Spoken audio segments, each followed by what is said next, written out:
Hey everyone, today we're going to be looking at what cards should you look at buying as a new player to Gods Unchained. We're going to ignore all the core cards because you should be earning those as you level up, but at some point you're going to want to add some Trials and Genesis cards to your decks.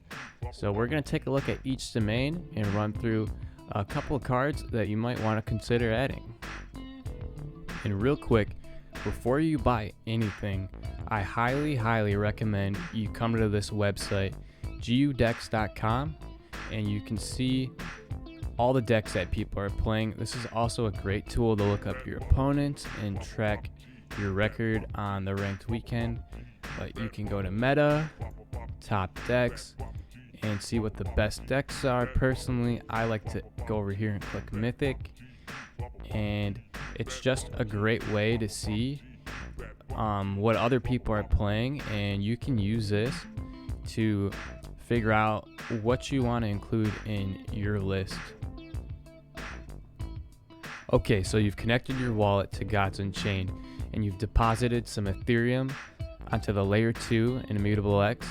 So you can go on Immutable X here and look for cards, or you can use this website called Token Trove. I kind of like Token Trove. It's a little bit easier to sort through, and it shows the prices, what the cards have sold for in the past, which is super cool.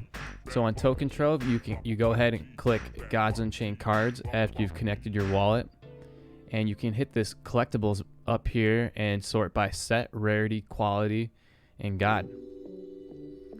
So we're starting out with Death. Now Death is one of those domains where, depending on what deck you're running, the cards you have in your list are going to look way different. But I like this card here. It's selling for 0.0001 ETH right now. And up here you can see what it's sold for in the past. I mean, it's been pretty consistent for the past couple months. But Nether's Advocate, it's great in a Zoo Death list, any kind of soul burn, and it's cheap. So it's a 2 mana 1/1, but the kicker is the Afterlife, it summons a 3/2 experimental outcome. The next card I have picked out is the Undead Chimera. It's a 4 mana card, 3/5, and after this creature attacks and roar, deal 2 damage to each god. So this is another great card to run in a deck that uses the Soulburn God power. You might see it show up in some Zoo Death lists, maybe not as much as Nether's Advocate. But again, this card is extremely affordable, and I think it's quite good for burning down health. Now I would be a fool not to recommend this card right here, and it is Neferu, Champion of Death. 6 mana, 3/5. Now when this creature is summoned, deal 3 damage to each other character, which that means 3 damage to your opponent, 3 damage to yourself, and 3 damage to every creature on the board. But the Afterlife is a real kicker. So if your god has 15 health or less, pull this creature into your hand and permanently reduce its cost by 1. So what that means, I mean, you could play this at 18 health, it's going to knock you down to 15. Now when your opponent kills Neferu, if you're below that 15 health, it comes back to your hand and it goes down to 5 mana. So you can play this card over and over, damaging your opponent, wiping out your opponent's creatures. It is just incredibly good. One of the strongest death cards, if not one of the strongest cards all around in the entire game. So it has gone up a little bit in price due to Death popularity and just how good the card is. But if you can afford it, I mean, it's a great card to have in your collection. Now, as we're wrapping up with Death, I do have a couple honorable mentions. The Deathwatch Curate and Cruel Overseer, both great cards for a Soulburn deck. Now, if you want to play board wipe Death, more of a control style, you definitely want to look at Apocalypse Now. And I also really like Hippocrate's Monster and Neferu's Khopesh. And you can actually see me play those cards in my Sleep Board Wipe Death video here on this channel. Now moving on to Deception. The first card I recommend is a Shadow of Lethanon, one of my favorite cards in the game. I mean, how can you not like this artwork? So the Shadow of Lebanon is so cool because it's always hidden. If you read this, at the end of your turn, this creature gains hidden. At the start of your turn, this creature deals 1 damage to the opposing god. So you're automatically dealing 2 damage each turn if you're able to go face with this. And since it's always hidden, it can be really difficult for your opponent to deal with. So next up, we have the Satyr Hypnotist. It's a 2-mana 2/2, and it reads, at the end of your turn, a random enemy creature goes to sleep. So let's say you're going second, your opponent plays 1 creature, you can pip this out, and you know your opponent can't attack you with that creature he played because the Hypnotist is going to put it to sleep. So it's a good way to control the board, stops your opponent from doing anything, and this card is extremely affordable at 0.00015 ETH right now. So I think it's a great pickup for a hidden rush deck or maybe even a control deck. So sticking with the hidden rush theme, we've got Shadewalker here. Another great card. It's got hidden, and at the end of your turn, it gets 1 strength. So you can just keep it on the board. It stays hidden. It's hard for your opponent to kill, and it just gets 1 strength each turn. So it's just building and building and building. Now this one is a little more pricey. We're looking at 0.005 ETH right now, and personally, I don't own this card, but it is on my list here. And I would encourage you guys to play Hidden Rush. The control decks, you need more cards. They're more difficult to play, and you would be surprised the decks you can beat with a well put together Hidden Rush list. And I think the Shadewalker just fits into that style perfectly. Now Deception's kind of in a funky spot right now because the most optimized lists are either extremely aggro or on the opposite end of the spectrum. You're either taking your opponent's win condition and using that against them with Charm or Anti-Magic Expert, or you just run them out of cards and win Fatigue. But there are a couple more cards that I do like that didn't make the list that kind of work in both styles, and those cards would be Mugging. I think that's a great card. Heads or Tails. Now Heads or Tails would work better in a Hidden Rush deck. And then the last card, it's a little pricier, but if you can afford it, the Avatar of Deception is a great card and works in almost any Deception list. Moving on yet again with the Light, the first card I've picked out for you guys is the Olympian Guard. Now we're going to be looking at a Zoo Light cards, right? So a ton of minions, some relics, and you're just playing a ton of bodies on the board, buffing those bodies and trying to kill your opponent quickly. The Olympian Guard is great. It's a 2-mana with Frontline, and at the end of your turn, if it has less than 2 strength, it's gonna give itself 1/1. So it ends up becoming a 3/4 after a couple turns. So for 2 mana, it's pretty good. And as you can see here, this is another one that's incredibly affordable and just a great card. Next up, we have one of Light's relics. It's the Cudgel of Atonement. It's a 1-mana 2/2 with an Afterlife. Heal your god for 4. Now typically people will run 2 Cudgels and then 2 Ritual Rods, which the Ritual Rod is a core card. You can earn that by leveling up and earning packs. Now this one is a Genesis, so you will have to spend ETH on it. But the relics are super important in the Zoo Light list because you can get these out early. You can kill off your opponent's weaker creatures, and that way their creatures aren't killing your creatures, and you can control the board. So definitely a great inclusion in any Zoo Light list. This next card is one of the few spells that is often included in the Zoo Light list, and it is Canonize. It's a 5-mana, which is a little bit steep, but if you read this here, give a creature +3/+3 and protected. Now you could even put this on a token, the Summon Acolyte, the 2/2. Put it on there and it becomes a monster, 5/5 with protected. So just extremely good. Now if you look over here, the price has rose significantly, and that's due to the popularity of Light. It's really popular because of how strong it is right now. but this is a great card.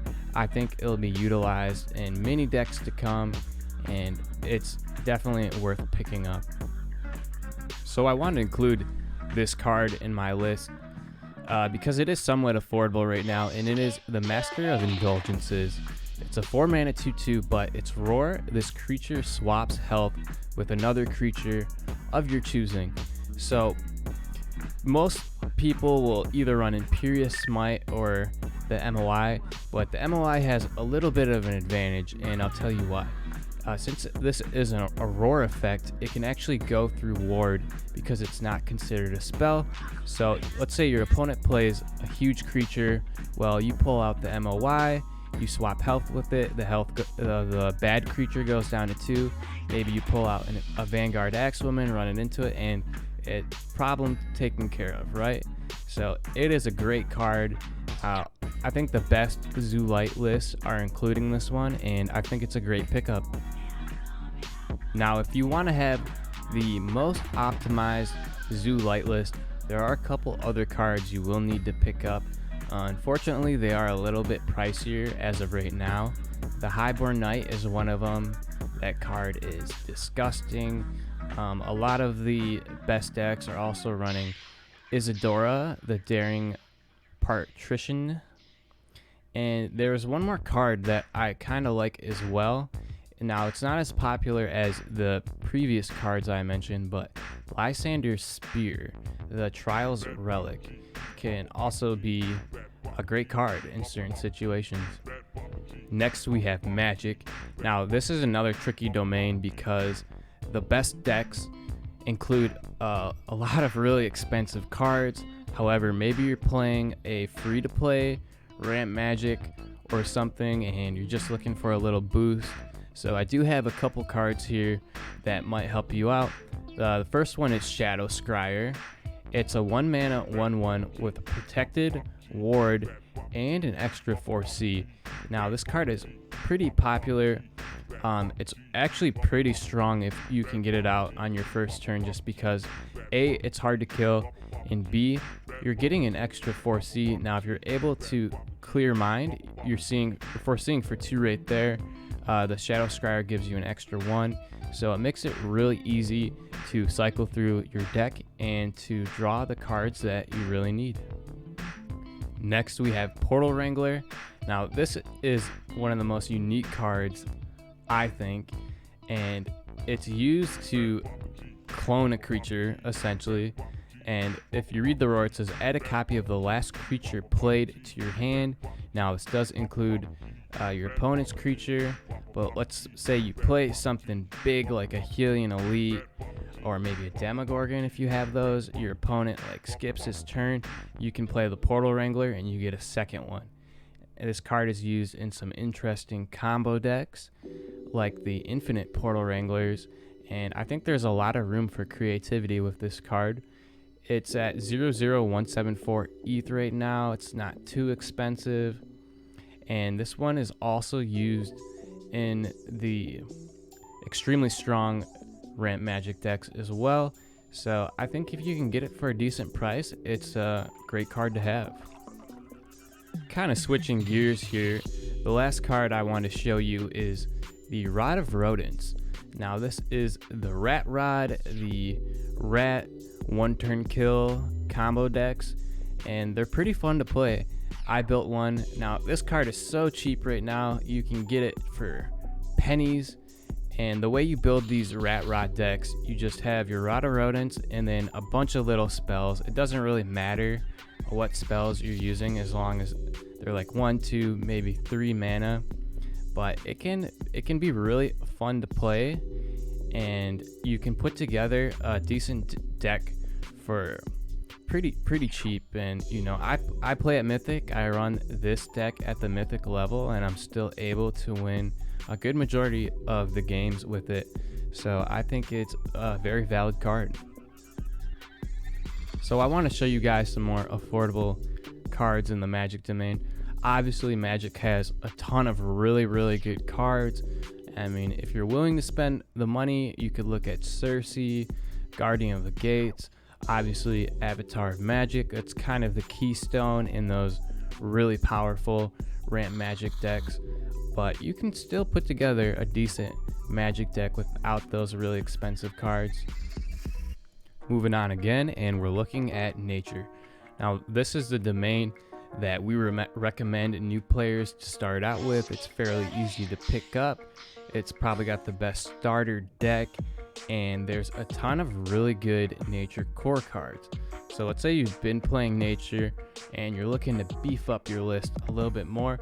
Now this is the first card I would look at. Jaguar Staff. You got 2 charges, it does 2 damage. Now every time you attack with this relic, you're gonna summon a Black Jaguar, which is a 3/3 with Confused and 1 regen, and this is great. It helps fill up your board. You can take out some of your opponent's minions, and it's just a really great tool for controlling the board. It's good in tempo decks, aggro decks. You could also use it in a control deck as well. So it's a great card, first card I would look at. This next card I picked out because of how affordable it is, and it is the Ornery Goat. So it's a 3 mana, 3/3. Not the best stats, but not terrible. But here's where it gets good. At the start of your turn, deal 2 damage to a random enemy creature. Now, if you're playing a tempo deck, which a lot of you nature players are, this card is huge, because if your opponent doesn't kill it, you're going to be dealing 2 damage to one of their creatures each turn. It's great for holding that tempo, and having the Ornery Goat may be just enough juice to get you the win. Now this last card is a little more pricey, however it is so good. The Underbrush Boar. It does have Confused, but here's how it works. At the end of your turn, the Underbrush Boar is summoned, attack a random enemy creature. So you play it and it's almost like it has Blitz. Now it is randomized, however you play it, it's going to attack something the same turn. And what's crazy about the Boar is it can hit hidden creatures. If your opponent has a taunt, it can go around the taunt. And if you get the Underbrush Boar back off a Pyramid Warden, it will actually do the random attack as well. And I've noticed a lot of people, it is a 2 mana 3/3, so a lot of people are running these in place of the Black Jaguars. However, if you're running a tempo deck, I mean, I don't see why you couldn't play both of them. It's just a really great card. Some guys will play in their control natures just for a little bit of early game. And the price is kind of all over the place. It is gaining popularity here, but that's all because of how strong of a card it is. It was really hard to pick cards for nature because there are so many good ones, but I have to mention Selena, the champion card, is really good. Selena's Bow, there's Avatar of Nature. I've seen some crazy Gloam Druid lists, so Gloam Druid, another great card. If you're looking to play control, there's Dionysus. However, the control decks, they do usually include some more cards that are more expensive, but there's a lot of good cards there for nature, and I think it is really great for new players. Now we're looking at war cards, and first one on my list, Nakvi Pillager. It's affordable. People play this in every list pretty much. Enrage, the Onslaught or Yawnslaught, Relic. You know, there's an Aggro Slayer and a Control Slayer. I'm pretty sure the Nakvi Pillager is in both, but we got 3 mana, 3/3, but it has Twin Strike and Leech, and sometimes that Leech, just a little bit of healing, it's so important keeping you alive. The Nakvi Pillager, probably the first card I would pick up if I were a new player and interested in playing war. Next up, we have the Strength in Numbers. Now, this card is normally reserved for the Onslaught control decks. However, it is fairly affordable, and I think with this card, it's almost like your win condition, because you get 4 random war creatures to your hand, give them +2/+2. Now, if you're a new player, you might not have the demos, you might not have your Hector.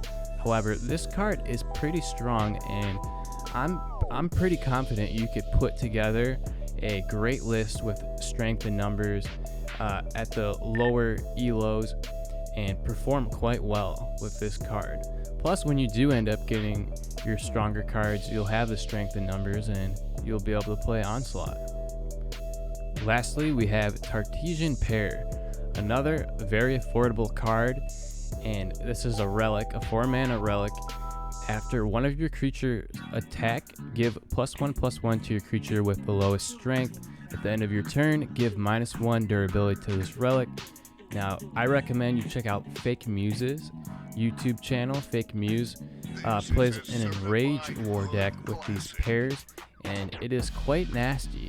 For new players, you don't really need to spend much money. You get a couple trial cards, you've earned your core war cards. You can put together a badass deck with this juicy pair right here. So some of you guys might have been surprised with the war cards I picked out, and I picked those because the other strong war cards, they're very combo reliant, like the Scythes of the Harvest list. You need Scythes of the Harvest, Whetstone, Sharpen, but there are a ton of other great war cards you could look into. I think Valka's X, the Trial Champion Relic, is really good. Out of Its Misery is another great card you can run in Enrage or a Aggro Slayer deck. And then the Magic Missile Launcher, the Aetherbots Relic, is incredibly good. I think it's good in Onslaught, Control Slayer. I'm sure you could find space for it in aggro decks as well. So there are a ton of other great war cards to check out. Okay, last but not least, we're gonna look at neutral cards. So some of these neutral cards, they tend to be more expensive, and that's because since it's neutral, you can play it in any deck. But these, if you're a new player, you might actually want to look at some of the neutral cards first, just because they'll give a little boost to all of your decks, right? So the first one I've got here, it's from the Trial expansion set. It's the Pious Giant, and this card really shines in aggro decks where you're hitting face, killing creatures, you're getting a lot of favor, and you want to have that favor when you play this card, because if you have 20 favor or more, you give the Pious Giant +3/+3 and ward, which is huge. So you would have a 9/9 with ward. The ward is going to prevent your opponent from killing it with a spell, and for a lot of aggro tempo decks, the Pious Giant is the game ender. You can see here, it's not too expensive. You can run one of these, you can run two. I think in light decks, if you don't have Asterius, the Pious Giant is a great alternative. So definitely worth checking out if you don't have it already. Next up, we have one of the most popular cards in Gods Unchained, and that is the Pyramid Warden. Now, if you play this game, you know what this card is. It's a 2-mana frontline with 2/6. The Afterlife, it does have a downside, right? I mean, they couldn't make it that strong. So the Afterlife, when your opponent kills it, it summons a random creature from their void. But honestly, I mean, you play this early in the game, your first or second turn, just having that big body, it's gonna allow you to get so much tempo that when your opponent does get a creature back from the void, it's already too late, right? Now, this one is a little more expensive. However, it's just so good, and I think if you have any plans on playing competitively, you're definitely gonna want this card. And since it's neutral, you can throw it in almost any deck.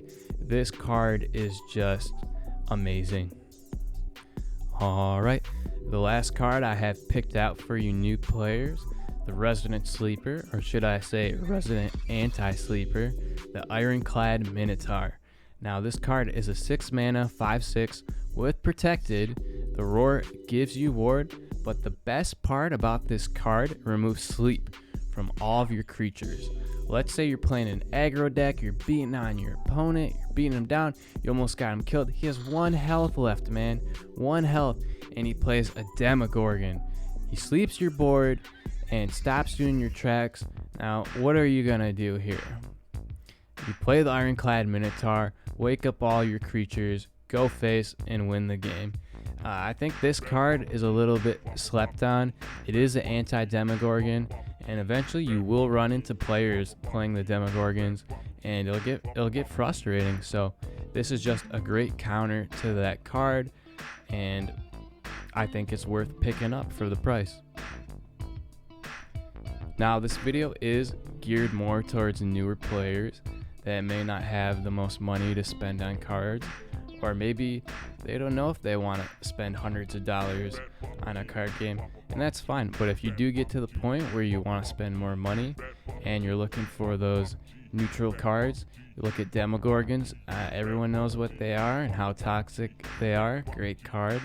I also like the Ashen Drake, another 7-mana card that's seeing more play recently. I think those are really great. There's the Expectant Chicken for aggro decks, Boost Walker for Atlantean synergies, Jason, the most expensive card in the game, but so good for control decks. Iron Tooth Goblin removes 3 durability from a relic, and there's just tons of great cards. So if you think I missed anything, leave a comment or let me know what cards that you like to play. If you have any questions, you can find me on Discord. It's BadBaba, and I also stream on Twitch. It's BadBabaGU. Come holler at me sometime. Let's hang out. We can play Gods Unchained and have fun. Hey, thanks for watching my video, and you have a good one.